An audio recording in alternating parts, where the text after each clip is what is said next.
When the Nixons left the White House in 1974, Pat Nixon had been on the national political stage for almost 30 years. Returning to their home in San Clemente as one of the most widely recognized women in the world, Pat Nixon now had the opportunity to return to a more private life and to spend more time with her husband and family. The president would come home for lunch every day, and I can remember talking to the president that after his post-presidence, after he was out of office, that he went home for lunch every day, and he hadn't done that with his wife since they were their early marriage.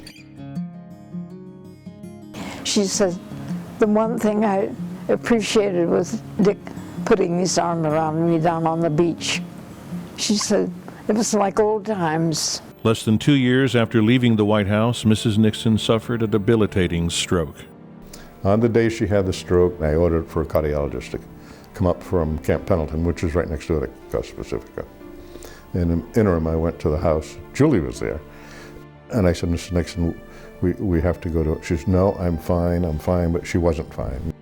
Pat was taken by ambulance to Long Beach Memorial Hospital, where doctors treated her for the stroke that affected her speech and severely weakened the left side of her body. Mrs. Nixon was in the hospital for 2 weeks before returning to her home to begin a long and difficult period of recuperation and rehabilitation. Nothing got her down to where she couldn't recover and come back. And she was pretty well paralyzed on the left side after that stroke. But she worked herself back, self-discipline of the first order, and worked herself back up to where she could move around, all the limbs worked, and her voice was cleared, and she got it all back together. And that's a pretty great accomplishment when you think about how many people after a stroke really lose a lot of capability.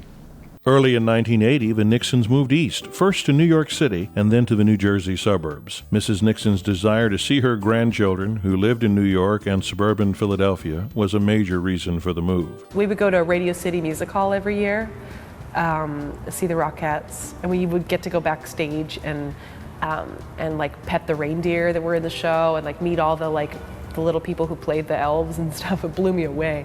I think one of the reasons I'm so interested in theater now is because I was exposed to it from a really young age by Ma and Pa. When they lived in New Jersey, because she hadn't really had an opportunity to say goodbye to her staff, she invited the staff to come up for lunch at their very pretty house in New Jersey. We all gathered together and laughed and joked about things we thought we remembered from the times at the White House.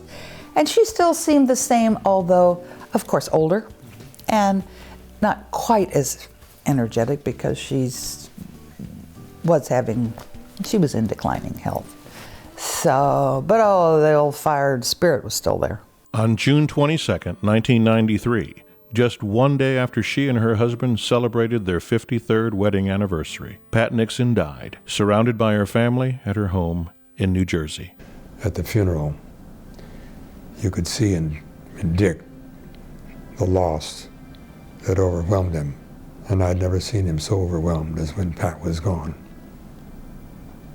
I just want to project what a wonderful, wonderful lady she was, both to me and to my family, and to everyone. And a warm, kind, generous, strong person. One of my most distinct memories is sobbing and looking out the back of the car window and pounding on it and seeing Ma as we would pull away, Ma and Pa together. I hated leaving them. It's especially noteworthy that for years, many times, she was acknowledged as one of the most admired women in the world. 28 years, I think, in running, but that's the way it goes when you have great women making a name for themselves and the world.